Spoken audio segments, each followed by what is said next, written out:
The Digital Markets Act introduces rules for platforms that act as gatekeepers in the digital sector. These are platforms that have a significant impact on the internal market, serve as an important gateway for business users to reach their end users, and which enjoy, or will foreseeably enjoy, an entrenched and durable position. This can grant them the power to act as private rule makers and to function as bottlenecks between businesses and end users. The Digital Markets Act seeks to regulate companies that provide at least one of so-called core platform service in a commercial capacity to a large number of end users and businesses in the EU, irrespective of where in the world the company is incorporated, for instance, in the United States. The Digital Markets Act provides an exhaustive list of 10 core platform services. Unless a company offers one of these services, it is not caught by the DMA.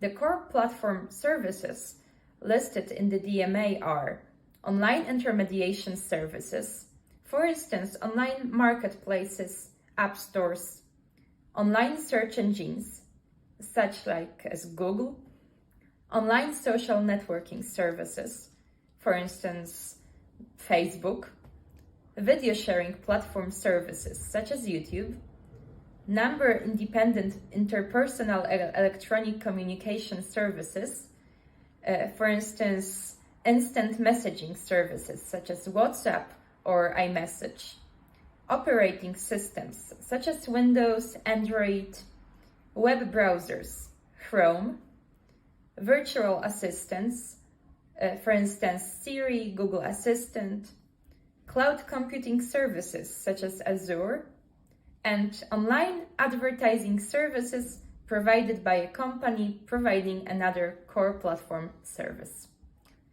The European Commission can, in the future, expand the list of the core platform services following a market investigation. The Digital Markets Act does not seek to regulate all companies that provide core platform services. It applies only to so-called gatekeepers, so companies which under DMA are viewed as having considerable economic power and feature an ability to connect many business users with many end users through their services. Only in relation to any core platform services that individually constitutes an important gateway for businesses to reach end users. A company is considered as a gatekeeper and obliged to comply with the DMA once it is designated as such by the European Commission. To be a gatekeeper, an undertaking providing core platform services must meet 3 cumulative criteria, which are presumed to be met if certain quantitative thresholds are exceeded. First, ability to have a significant impact on the EU internal market. A company is presumed to meet this criterion if it achieved an annual EU-wide group turnover of at least Euro 7.5 billion in each of the last 3 financial years, or where its average market capitalization or equivalent fair market value amounted to at least 75 billion euros in the last financial years, and it provides the same core platform services in at least 3 EU member states. Second, its core platform service is an important gateway for business users to reach their end users. This criterion is presumed to be met for any core platform service that has at least 45 million active monthly end users and at least 10,000 yearly active business users in the EU in the last financial year. The different methods to calculate the number of monthly active end users and yearly active business users for each type of core platform services are precise in detail in the annex to the DMA. Third, entrenched and durable market position. This criterion is presumed to be met if the user number thresholds have been met in each of the last 3 financial years. One of the key aims of the DMA is speed. To seek to ensure fast gatekeeper designations, companies meeting the financial thresholds, user number thresholds, and entrenchment thresholds are presumed to be gatekeepers, and the European Commission can designate them as such. The legal standard for rebuttal of the presumption appears to be high. A presumed gatekeeper can avoid the designation only by providing sufficiently substantiated arguments that it should not be designated despite meeting the criterion.